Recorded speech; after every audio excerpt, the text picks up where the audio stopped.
अगर समुद्र में 750 मीटर की गहराई के नीचे सबमरीन यानी कि पनडुब्बी जाती है तो उसमें उतना तेज विस्फोट होगा कि उसके चीथड़े उड़ जाएंगे। वहीं अगर एक नॉर्मल इंसान समुद्र में 1 किलोमीटर की गहराई से नीचे बिना ऑक्सीजन सिलेंडर के जाएगा तो उसके लंग्स फट जाएंगे। आपको बता दें कि समुद्र की अभी तक की ज्ञात जगह चैलेंजर डीप है, जो लगभग 11 किलोमीटर की गहराई में है, जहां अब तक सिर्फ 5 लोग जा चुके हैं और जिंदा वापस आ चुके हैं। जबकि इतनी गहराई में किसी इंसान या मशीन का जाना जानलेवा हो सकता है। अंतरिक्ष से देखने पर हमारी पृथ्वी नीले रंग की दिखाई देती है। उसके पीछे समुद्र बहुत बड़ी वजह है।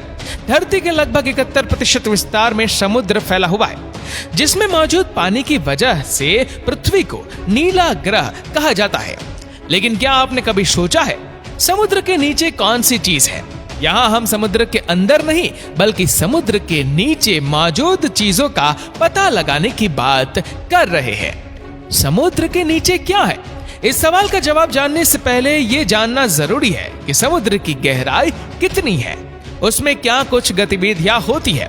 तो आइए जानते हैं इस मजेदार बातों के बारे में।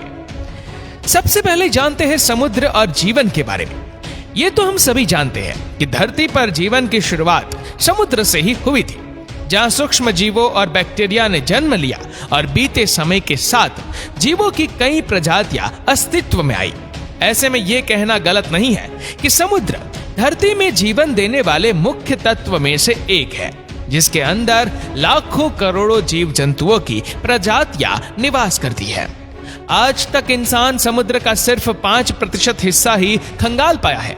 ऐसे में समुद्र के बाकी 67% हिस्से में क्या है ये कोई नहीं जानता। लेकिन वैज्ञानिक समय समय पर समुद्र के अंदर तरह तरह की चीजों की खोज करने के लिए रिसर्च करते रहते हैं, जिसके तहत इंसान एक हद तक समुद्र के गहराइयों तक पहुंचने में कामयाब हो पाया है। प्रशांत महासागर के मारियाना ट्रेंच में मौजूद चैलेंजर डीप को पृथ्वी की सबसे गहरी ज्ञात जगह के रूप में जाना जाता है। इस जगह की गहराई 10,902 से 11,022 मीटर है। इसी जगह पर सूर्य की रोशनी नहीं पहुंचती और चारों तरफ गहरा अंधेरा होता है। इतना ही नहीं, चैलेंजर डीप में पानी का प्रेशर इतना तेज होता है कि वहां तक पहुंचना किसी भी इंसान या मशीन के लिए जानलेवा साबित हो सकता है। हालांकि अब तक सिर्फ 5 लोग ही चैलेंजर डीप की गहराई तक पहुंचने में सफल हुए हैं और वहां से जीवित बचकर वापस आए हैं। लेकिन जिसके नीचे मौजूद जीवों का अंदाजा सिर्फ चैलेंजर डीप से ही नहीं लगाया जा सकता, क्योंकि समुद्र में सैकड़ों राज दफन है। अब बात करते हैं समुद्र की गहराई की।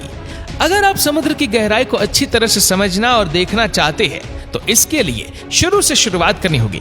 यानी कि चैलेंजर डीप तक पहुंचने से पहले हमें यह जानना होगा कि बाकी समुद्र में 1 किलोमीटर से लेकर 10 किलोमीटर की दूरी तक क्या क्या घटना घटित होती है और इसका समुद्री जीवों पर क्या असर पड़ता है। अगर आप समुद्र में 1 किलोमीटर की गहराई में जाएंगे तो एक सामान्य इंसान बिना ऑक्सीजन सिलेंडर के तैर नहीं पाएगा। एक इंसान ज्यादा से ज्यादा 800 फीट की गहराई तक ही तैराकी कर सकता है। उसके नीचे जाने पर श्वास संबंधित समस्याएं होने लगती है। समुद्र में 1 किलोमीटर की गहराई पर जाने पर इंसान को बेहद तेज वाटर प्रेशर का सामना करना पड़ता है, जिसकी वजह से उसके फेफड़े भी फट जाते हैं। हालांकि समुद्री जीवों के लिए यह प्रेशर बिल्कुल भी जानलेवा नहीं होता है, इसलिए समुद्र में 1 किलोमीटर की गहराई में मछलियों समेत दूसरे जीवों की प्रजातियां देखने को मिलती है। वहीं समुद्र की सबसे बड़ी शिकारी मछली यानी कि व्हेल अपने शिकार की तलाश में 500 मीटर की गहराई तक जाने की क्षमता रखते हैं, जबकि यह मछलियां आमतौर पर 300 से 350 मीटर की गहराई में निवास करती है। अगर आप इससे आगे समुद्र की गहराई में जाते हैं तो आपको 750 मीटर की गहराई में पनडुब्बियां नजर आएगी। ये पनडुब्बियां पानी के अंदर रहकर दुश्मन देश की गतिविधियों पर नजर रखती है ताकि समुद्र से किसी प्रकार का हमला ना हो सके। लेकिन 750 मीटर से ज्यादा गहराई में जाने पर पनडुब्बी पानी का प्रेशर नहीं झेल पाती और फट जाती है। यानी 800 मीटर की गहराई तक जाने पर आपको तापमान बेहद कम महसूस होने लगेगा। ये वह जगह होगी जहां पर सूर्य की रोशनी ना के बराबर पहुंचती है। इसी वजह से समुद्र की गहराई में बेहद ठंडा तापमान होगा, लेकिन समुद्र के जीव उस तापमान में भी जीवित रहने की कला सीख चुके हैं। इतना ही नहीं, समुद्र में 800 मीटर की गहराई पर आपको ज्वालामुखी देखने को भी मिल सकते हैं, जिनमें विस्फोट भी होता है और ज्वालामुखी से निकलने वाली गतिविधियां जलीय जीवों को जिंदा रखने में मदद करती है। इस तरह समुद्र की गहराइयों में 11,022 मीटर पहुंचने के बाद आपको घनघोर अंधेरा दिखाई देगा और यही वह जगह होगी जिसे हम सभी चैलेंजर डीप के नाम से जानते हैं। ये गहराई इतनी ज्यादा है कि दुनिया के सबसे बड़े पहाड़ यानी कि माउंट एवरेस्ट को चैलेंजर डीप में उल्टा डाल दिया जाए, उसकी चोटी भी इसको छू नहीं पाएगी और 3 किलोमीटर दूरी पर रुक जाएगी।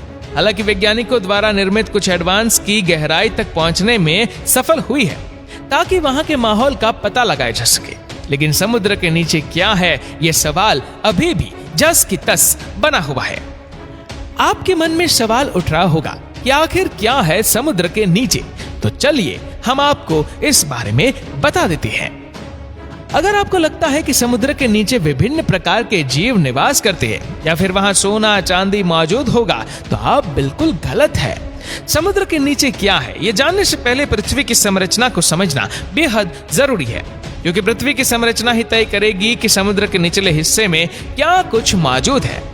पृथ्वी की सबसे ऊपरी लेयर को क्रस्ट कहा जाता है, जहां आप, हम, नदियां, पहाड़, समुद्र और अनेक जीव जंतु निवास करते हैं। क्रस्ट की ये लेयर 5 से 10 किलोमीटर की मोटाई वाली है। इसके बाद मेटल की लेयर शुरू हो जाती है।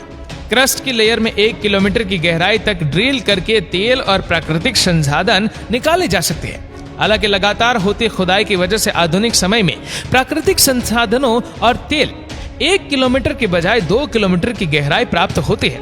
इसी तरह समुद्र की गहराई में जीव जब मर जाते हैं तो उनकी बॉडी सालों साल पानी में डिकम्पोज होती है, आखिर कच्चे तेल में तब्दील हो जाती है। लेकिन इसका मतलब ये नहीं है कि समुद्र के नीचे कच्चा तेल मौजूद है, क्योंकि डिकम्पोज की प्रक्रिया सालों साल चलती है। ऐसे में इतनी ज्यादा मात्रा में तेल का निर्माण तो संभव नहीं है। फिर समुद्र के नीचे क्या है? असल में समुद्र के नीचे भी पानी ही पानी मौजूद है, लेकिन यहाँ पानी समुद्र से नहीं आता है। पृथ्वी की संरचना और यहाँ जीवन की शुरुआत होने से पहले वातावरण तैयार हुआ और मौसमी चक्र की शुरुआत हुई, जिसके परिणाम स्वरूप धरती पर सालों साल तक बरसात होती रही। आसमान से बरसते पानी को पृथ्वी की जमीन हिस्से ने सोख लिया। इसके बाद बरसात का कुछ पानी नदियों और झरनों में मिलकर सीधा समुद्र में चला जाता था। जमीन में सूख गए पानी को पहले कुएं हैंड पंप की मदद से इंसान द्वारा निकाला गया, जबकि अब बोरवेल की मदद से जमीनी पानी को बाहर निकालकर इस्तेमाल किया जाता है। हालांकि पृथ्वी पर इंसान का इतिहास ज्यादा पुराना नहीं है, जबकि धरती पर करोड़ों साल तक बरसात होती रही। ऐसे में सवाल खड़ा होता है कि आखिर इतने सालों तक पृथ्वी पर बरसने वाला पानी कहाँ गया? तो इसका जवाब है समुद्र के नीचे। जी हाँ, आपने बिल्कुल सही सुना।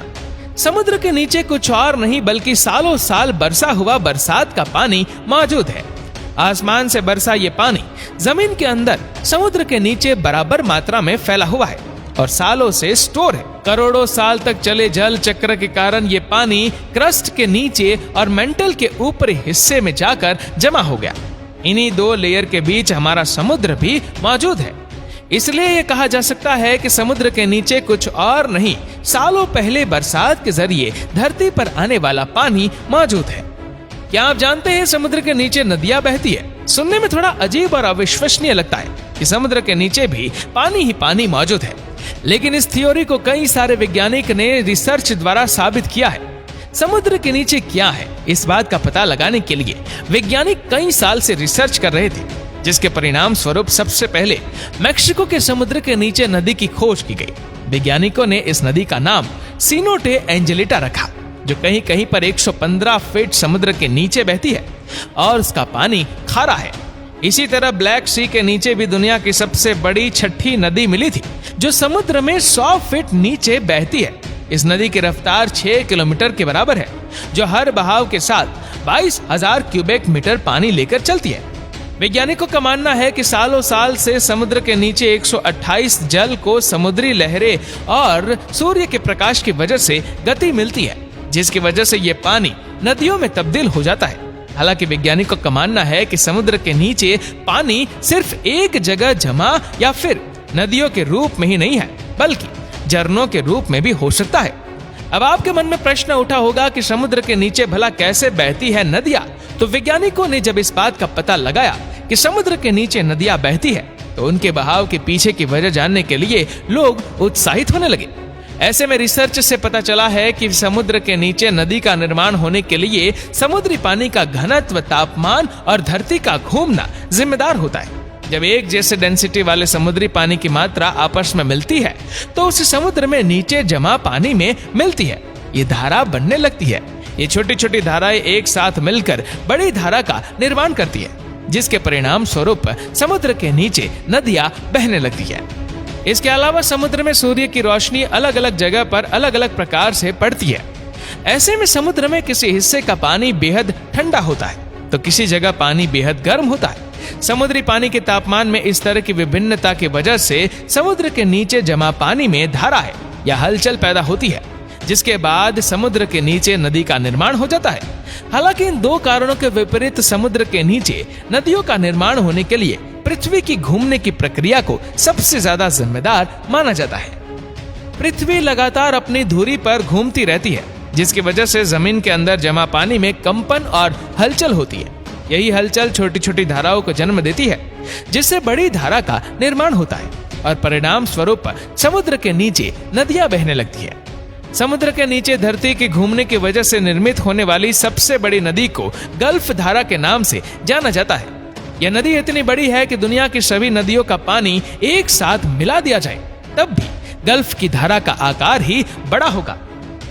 इस धारा में बहने वाले पानी को अंतरिक्ष में घूम रही सैटेलाइट से भी आसानी से देखा जा सकता है, क्योंकि इसका नीला रंग जल्दी से ध्यान खींचता है।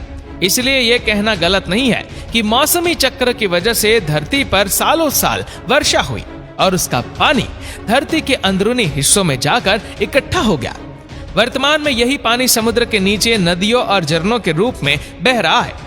अब तो आप समझ गए होंगे कि समुद्र के नीचे क्या है और वह समुद्र के निचले हिस्से तक कैसे पहुंचा। यकीनन पृथ्वी के निर्माण से लेकर उसकी संरचना और वास्तविक स्थिति सब कुछ बहुत ही रहस्यमय है, जिसे सुलझाने का प्रयास इंसान सालों से कर रहा है। अब यह देखना दिलचस्प होगा कि समुद्र के नीचे मौजूद पानी में भी जीवन संभव है या नहीं। दोस्तों, इस वीडियो को लेकर आपकी क्या राय है, नीचे कमेंट करके जरूर बताएगा। और अगर आपको वीडियो अच्छा लगा हो तो इस वीडियो को लाइक करेगा, शेयर करेगा ज्यादा से ज्यादा लोगों तक, और ऐसे ही और भी रोचक जानकारियों के लिए सब्सक्राइब करें हमारे यूट्यूब चैनल को और फेसबुक पर फॉलो करें हमारे पेज को। धन्यवाद।